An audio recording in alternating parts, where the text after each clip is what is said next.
Hello, everybody. I have a friend here that she's going to share a little bit about how the homeless are treated, or specifically how she's been treated out here in Fullerton. So she's going to explain. Tell me your name. I'm Lashane. How do you say that again? Lashane. Lashane. Okay. And she doesn't want to be on camera right now, so I'm just going to shoot the camera out this way. But go ahead and share some of what's happened while you've been out here, or how the police have been treating you. Well, so far I've ran into one officer who he's not exactly kind per se. If we're in an area where we're not supposed to be, he'll like yell and threaten, like, "Oh, I'll arrest you," and if I see you again, he talks to you as if you're beneath everybody. I remember him saying to us that this is why we have issues now, because people like you. And I explained to him, well, people like me, I have a job, I'm in school, I have a child I raise by myself.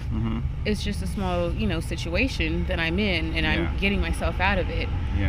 But whether my situation or anyone else who's homeless situation is bad or like this, you shouldn't be treated like that at all.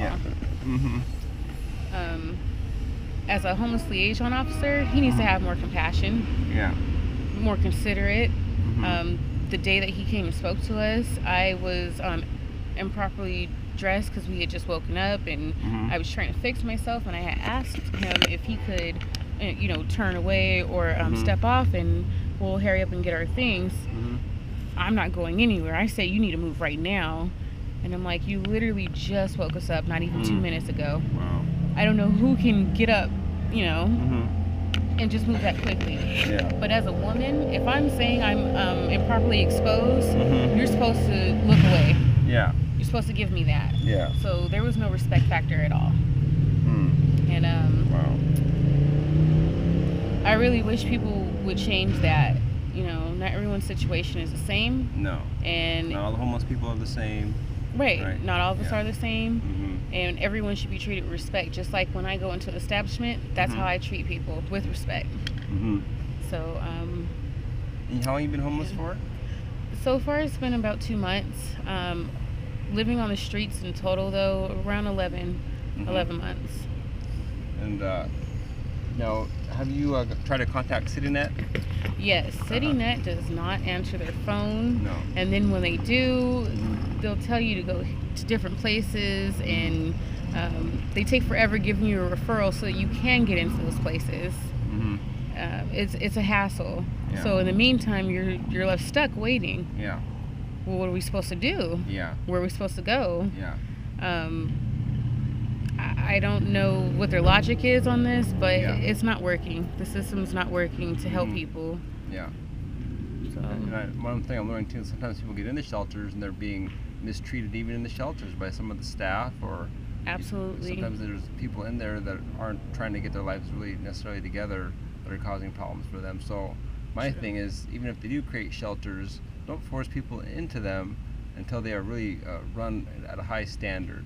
Correct. Because you shouldn't be forced into a dangerous situation. As a home, just because you're poor, right? And that's kind of what happens.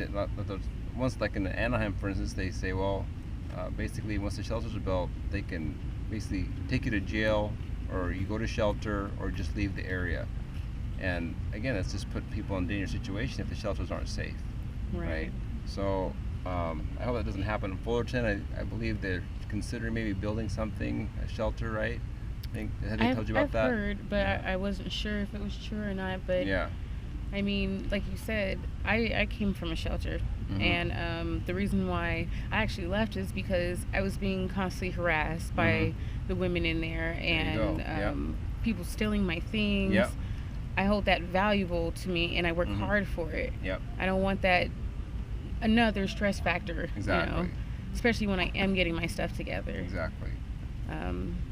Overall, the staff, though, was very great. I love them. It's just the people in there.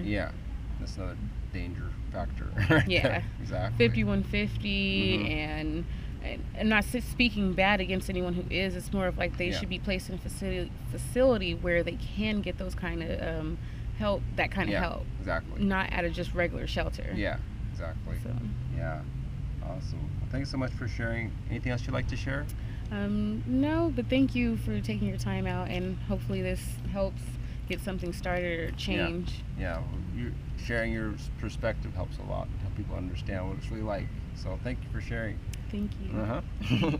So there you have it, folks. We're in Fullerton. Please do join Homeless Advocates for Christ on Facebook. Share the video. Pray for the homeless, and let's also pray for more permanent supportive housing, as we know there's not enough of that. And again, let's pray no one gets forced into these dangerous situations out here, because people just want a place to lay their head. They don't want all the drama, and that's sometimes what's happening. So thanks for your prayers and support. May God bless you as you seek for His kingdom always. Bye-bye.